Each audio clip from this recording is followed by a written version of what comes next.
নমস্কার, আমি Sabyasachi Naskar. Naskar academy YouTube চ্যানেলে আপনাদের সকলকেই স্বাগতম জানাই। তো আজকের আমি যে টপিকটা নিয়ে আলোচনা করব সেটি হলো BDP history honours second year third পেপারের সম্ভাব্য এমসিকিউ প্রশ্ন উত্তর নিয়ে।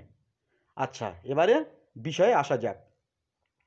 তো আপনারা দেখতে পাচ্ছেন যে 1 নম্বরে প্রশ্নে আছে মোগল অর্থনীতির মূল ভিত্তি কী ছিল? উত্তর হলো কৃষি। 2 নম্বর প্রশ্নে আছে অষ্টাদশ শতকে মুঘল রাষ্ট্রের অবক্ষয়ের মূল কারণ কী ছিল? উত্তর হবে কৃষক বিদ্রোহ। 3 নম্বর প্রশ্নে আমরা দেখতে পাচ্ছি যে মোগল যুগে জায়গিরের কটি ভাগ ছিল? 2টি ভাগ ছিল। একে হচ্ছে তনখা জায়গির, দ্বিতীয় হলো ওয়াতন জায়গির। এবারে 4 নম্বরের প্রশ্নে আসা যাক। 4 নম্বরের প্রশ্নে কি আছে? বেতনের পরিবর্তে যে জায়গির দেয়া হতো তার নাম কি? উত্তর হলো তনখা জায়গির। 5ম প্রশ্ন, উত্তরাধিকার সূত্রে প্রাপ্ত জায়গিরকে কি বলা হয়? উত্তর হলো ওয়াতন জায়গির। 6 নম্বর প্রশ্নে আসা যাক। জায়গির এবং কৃষকের মধ্যবর্তী শ্রেণীর নাম কি? উত্তর হলো জমিদার। 7 নম্বর প্রশ্নে কি দেখা যাচ্ছে? মধ্যবর্তী স্তরে জমিদারদের নিচে কাদের অবস্থান ছিল? উত্তর হবে মালগুজারি জমিদার। এবার আসা যাক 8ম প্রশ্নে। মোগল যুগে যারা নিজের জমি নিজেরা চাষ করতেন তাদের কি বলা হয়? উত্তর হলো খুদকসত রায়ত। আচ্ছা, এবারে 9 নম্বর প্রশ্ন, খাজনা ছাড়া কৃষকদের কাছ থেকে যে অতিরিক্ত রাজস্ব আদায় করা হতো তার নাম কি? উত্তর হলো আবোয়ার। এবারে আসা যাক 10 নম্বর প্রশ্নে। মোগল কর্তৃপক্ষ গ্রামগুলিকে কয় ভাগে ভাগ করেন ও কি কি? উত্তর হলো 2 ভাগে। 1 রাক্তি বা শাসক, আর 2 হচ্ছে মেওয়াসি বা বিদ্রোহী। 11 নম্বর প্রশ্ন, কার মতে হিন্দুস্তানের ঘন জঙ্গল প্রজাদের বিদ্রোহে প্ররোচিত করে থাকে? উত্তর হবে বাবর। এই মন্তব্যটি বাবর করেছিলেন তার আত্মজীবনীমূলক গ্রন্থ তুজুকি বাবরি নামক গ্রন্থে। এবারে আসা যাক 12 নম্বর প্রশ্ন। মোগল যুগে বিদ্রোহী কৃষকদেরকে দমন করার জন্য কোথায় দুর্গ নির্মাণ করতে হয়? উত্তর হলো আগ্রায়। 13 নম্বর প্রশ্ন, জাহাঙ্গীর কোন গ্রন্থে কৃষক বিদ্রোহ সম্পর্কে আলোচনা করেছেন? উত্তর তুজুকি জাহাঙ্গীরি গ্রন্থে। 14 নম্বর প্রশ্ন, কত খ্রিস্টাব্দে সতনামী বিদ্রোহ হয়? উত্তর হলো 1672 সালে। এবারে আসা যাক 15 নম্বর প্রশ্নে। জাটদের বাসস্থান কোথায় ছিল? উত্তর হলো যমুনা ও আগ্রার মধ্যবর্তী অঞ্চলে। 16 নম্বর প্রশ্ন, মোগল ঐতিহাসিক বিবরণীতে কাদেরকে চির বিদ্রোহী বলা হয়? উত্তর জাটদের। এবারে আসা যাক 17 নম্বর প্রশ্নে। জাট বিদ্রোহের নেতৃত্ব দেন কে? উত্তর হলো রাজারাম। 18 নম্বর প্রশ্ন, শিবাজিকে দমন করার জন্য কাকে প্রেরণ করা হয়? উত্তর হলো শায়েস্তা খাঁকে। 19 নম্বর প্রশ্ন, মোগল যুগে বাগদি প্রজাদের আনুগত্যের উপর ভিত্তি করে কে বিদ্রোহ ঘোষণা করেন? উত্তর হলো শোভা সিংহ। 20 নম্বর প্রশ্ন, কে খালসা প্রথা প্রবর্তন করেন? উত্তর হবে গুরু গোবিন্দ সিংহ। 21 নম্বর প্রশ্নে আসা যাক। কত খ্রিস্টাব্দে বান্দাকে হত্যা করা হয়? উত্তর হলো 1715 খ্রিস্টাব্দে। এবারে আসা যাক 22 নম্বর প্রশ্নে। আহমদ শাহ আবদালি কত খ্রিস্টাব্দে পাঞ্জাব অভিযান করেন?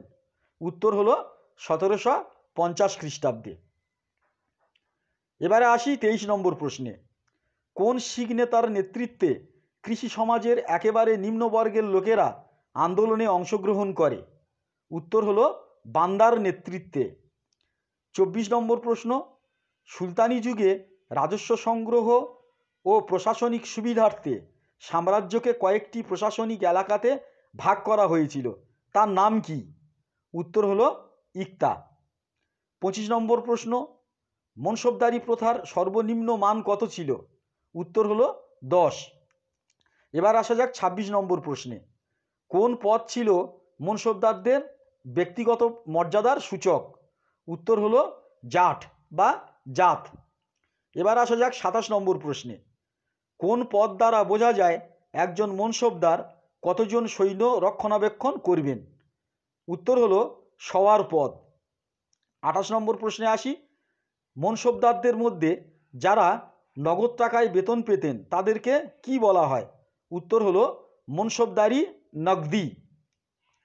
29 নম্বর প্রশ্ন। সম্রাটের ইচ্ছানুসারে যেসব জায়গিরদারদের এক জায়গা থেকে অন্য জায়গিরে স্থানান্তরিত করা হতো তাদেরকে কি বলা হয়? উত্তর হচ্ছে তনখা জায়গির। এবারে আসি 30 নম্বর প্রশ্নে। পুরন্দরের সন্ধি কবে ও কাদের মধ্যে স্বাক্ষরিত হয়?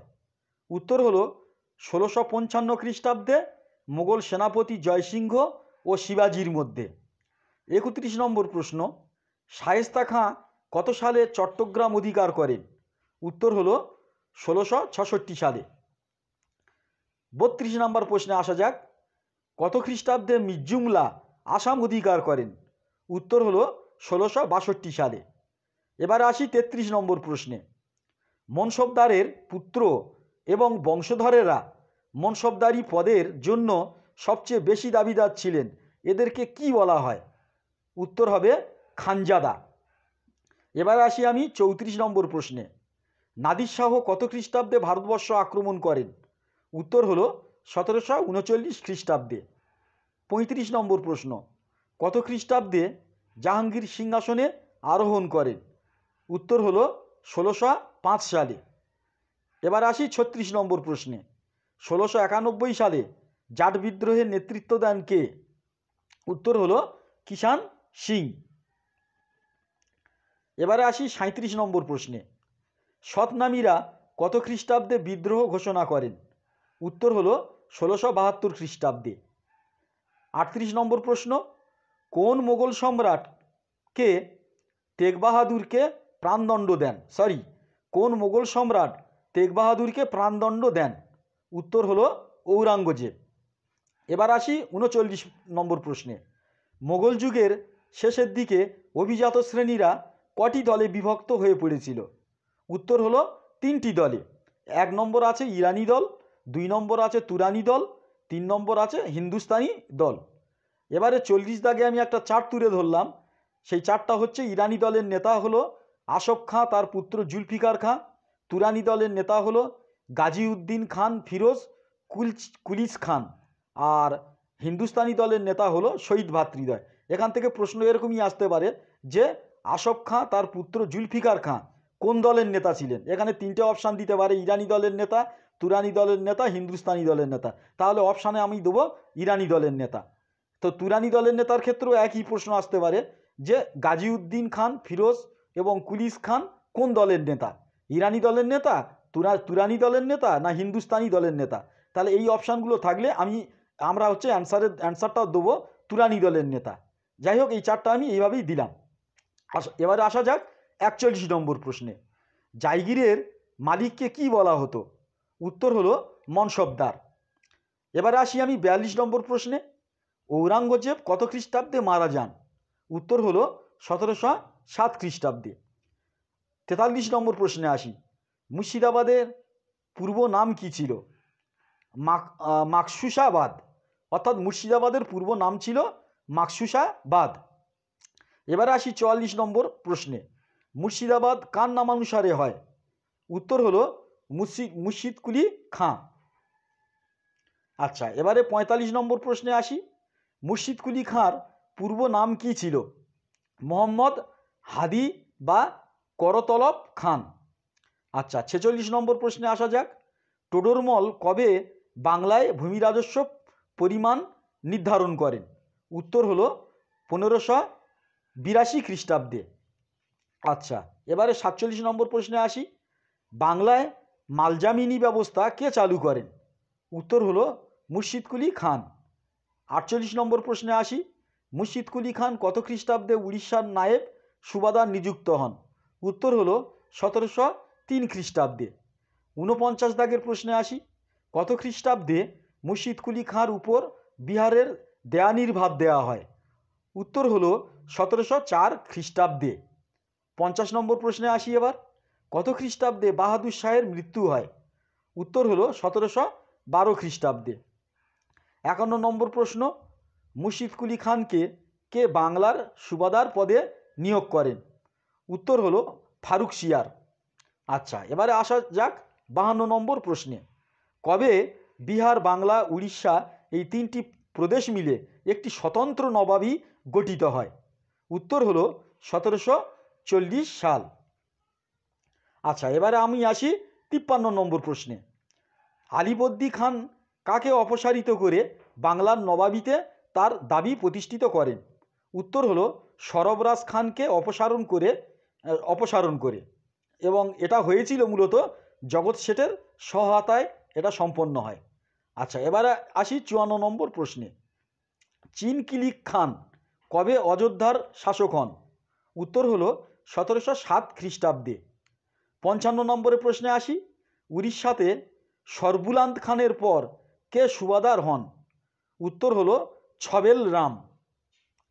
এবার আসি 56 নম্বর প্রশ্নে। উড়িষ্যাতে ছবেল রাম খানের পর কে সুবাদার হন? উত্তর হলো মুজফ্ফর আলী খান। 57 নম্বর প্রশ্ন, অযোধ্যায় নবাবী শাসনের প্রতিষ্ঠাতা কাকে বলা হয়?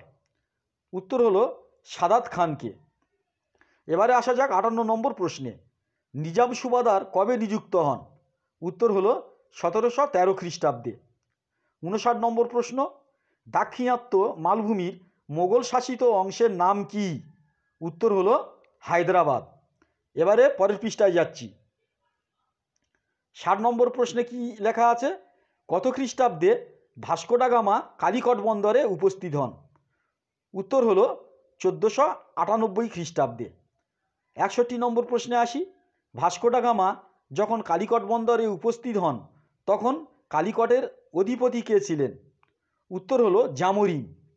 এবারে আসি 62 দাগে। পর্তুগিজরা কবে কালিকট বন্দরে হামলা চালায়?